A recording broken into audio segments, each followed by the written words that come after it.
Hi friends, NPCC की तरफ से रिक्रूटमेंट निकल के आ रही है। एनपीसीसी एक national project construction corporation limited company है जो कि एक मिनी रत्न पीएसयू है। तो कौन कौन अप्लाई कर सकता है? BE, BTech, diploma in civil engineering वाले अप्लाई कर सकते हैं। ध्यान रखिएगा, ये एक परमानेंट जॉब नहीं है, ये आपकी एक कॉन्ट्रैक्ट बेस टेम्पररी जॉब रहने वाली है 1 साल के लिए। फ्रेशर्स यहाँ पर बिल्कुल से अप्लाई कर सकते हैं।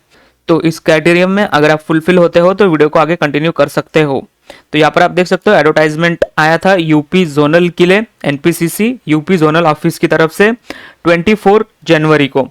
तो जो आपकी पोस्ट रहने वाली है, सबसे पहली पोस्ट रहेगी साइट इंजीनियर सिविल के लिए। तो यहाँ पर आपकी 5 वैकेंसीज है। शॉर्ट टर्म कॉन्ट्रैक्ट बेस आपका 1 साल का रहने वाला है। 5 वैकेंसी से तो यहाँ पर आप रिजर्वेशन के हिसाब से कैसे बटी है देख सकते हो। 3 यूआर के लिए, 1 ओबीसी के लिए और 1 एससी के लिए। सेकंड आती है आपकी जूनियर इंजीनियर सिविल की। यहाँ पर 5 वैकेंसीज है, 3 यूआर, 1 ओबीसी और 1 एससी के लिए। दोनों भी शॉर्ट टर्म कॉन्ट्रैक्ट बेसिस वाला है, 1 साल का आपका जॉब पीरियड रहेगा। तो आगे हम चलेंगे कि एसेंशियल क्वालिफिकेशन क्या रिक्वायरमेंट है। जहां पर साइट इंजीनियर की बात आती है, साइट इंजीनियर के लिए अप्लाई कौन करेगा? बैचलर इन सिविल इंजीनियरिंग वाले। जिसके पास डिग्री है वो साइट इंजीनियर के लिए अप्लाई करेंगे। जिसके पास डिप्लोमा है वो जूनियर इंजीनियर सिविल के लिए अप्लाई करेंगे। तो ऐसे भी होंगे बच्चे जिनके पास डिप्लोमा प्लस डिग्री दोनों है। तो अगर आपके पास डिप्लोमा प्लस डिग्री दोनों है तो आप जूनियर इंजीनियर के लिए भी अप्लाई करने डिप्लोमा के मार्कशीट के ऊपर, और आप साइड इंजीनियर के लिए भी अप्लाई करना अपना डिग्री के मार्कशीट के ऊपर। तो आपके लिए एडवांटेज है, अगर आपके पास दोनों भी है डिग्री प्लस डिप्लोमा, तो आप इन दोनों वैकेंसीज के लिए अप्लाई कर सकते हो। तो यहाँ पर आप चेक कर सकते हो, सैलरी आपकी कंसोलिडेटेड सैलरी है 33,750 अगर आप साइड इंजीनियर के लिए अप्लाई करते हो तो। और अगर आप जूनियर इंजीनियर के लिए अप्लाई करते हो तो आपकी सैलरी रहेगी 25,650। तो यहाँ पर इन्होंने क्लियरली बोला है कि फ्रेशर्स अप्लाई कर सकते हैं, लेकिन डिजायरेबल में प्रेफरेंस उसको दिया जाएगा जिसके पास एक्सपीरियंस है। तो फ्रेशर्स भी अप्लाई कर सकते हैं। अगर आपको अप्लाई करके देखना है तो आप अप्लाई करके देख सकते हो, लेकिन अगर एक्सपीरियंस वाले भी बंदे आएंगे तो आपसे ऊपर उनको रखा जाएगा।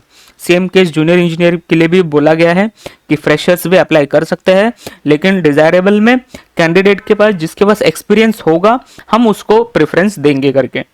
तो ये 2 वैकेंसी से टोटल 10 वैकेंसी आती है इन दोनों में से, जो 5 आती है साइड इंजीनियर के लिए और 5 आती है जूनियर इंजीनियर के लिए। तो असिस्टेंट वाली हम नहीं चेक करेंगे क्योंकि यहाँ पर बीकॉम बोला गया है, तो ये हमारी काम की नहीं है, सिर्फ ये 2 ही हमारी काम की थी। आगे हम बात करेंगे, यहाँ पर आप देख सकते हो जो कंसोलिडेटेड आपकी सैलरी है, उस सैलरी के ऊपर आपको कंपनी के तरफ से प्रोविडेंट फंड मिलेगा जो कि 12% का रहेगा, वो कंपनी की तरफ से मिलेगा। और आपको जो मेडिकल अलाउंस रहेगा 1250 रुपीज़ पर मंथ का, वो भी कंपनी की तरफ से मिलेगा। तो ये सब आपको कंपनी की तरफ से दिया जाएगा इन एडिशन आपके इस कंसोलिडेटेड सैलरी से।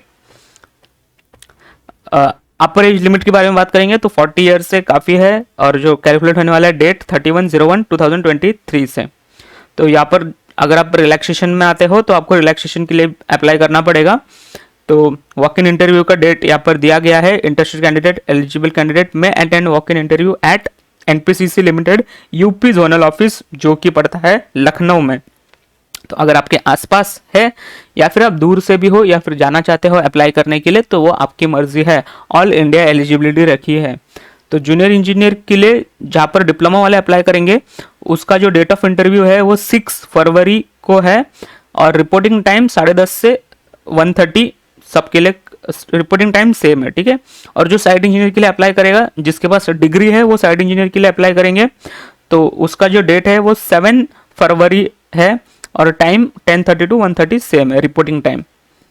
असिस्टेंट की बात हम नहीं करेंगे क्योंकि यहाँ पर बीकॉम मांगा गया है, तो हमारी कम्युनिटी इंजीनियर्स की है, तो सिर्फ पहले 2 ही हमारे काम की है। आगे बोला गया है कि रिपोर्टिंग टाइम पे आपको पहुंचना है, ईमेल आईडी वगैरह रखना है, जनरल कंडीशंस रहते हैं वो पढ़ लेना। यहाँ पर आपको अगर आप रिजर्वेशन के लिए अप्लाई कर रहे हो तो आपको सारे डॉक्यूमेंट्स वहाँ पर दिखाने पड़ेंगे, क्योंकि जब आप इंटरव्यू के लिए जाते हो तो पहला आपका डीवी राउंड होता है, जब पर आपका डॉक्यूमेंट वेरिफिकेशन चेक किया जाता है, उसके बाद ही आपको इंटरव्यू के लिए आगे भेजा जाता है। सेम डे होता है दोनों भी, डीवी राउंड प्लस आपका इंटरव्यू। तो आपको सारे डॉक्यूमेंट्स वहाँ पर दिखाने पड़ते हैं, सब कुछ ओरिजिनल लेके जाना पड़ता है। तो यहाँ पर आपका वर्क एक्सपीरियंस वगैरह आपको सब दिखाना पड़ेगा, और कौन से डेट से है वो सब गिवन है। चेक कर लेना, जनरल कंडीशंस पढ़ लेना। और इस पीडीएफ के एंड में आपको फॉर्म दिया गया है, लिंक मैं आपको डिस्क्रिप्शन बॉक्स में दे दूंगा। लास्ट के ये पेजेस आपको प्रिंट निकालना है, ये प्रिंट निकाल के इसको भरना है आपको और ये लेके जाना है, ठीक है। इसको प्रिंट निकाल के फिल कर लेना। So that's all, thank you for watching. Interested candidates apply कर सकते हैं। मिलते हैं आपसे अगले किसी वीडियो में एक नए टॉपिक के साथ।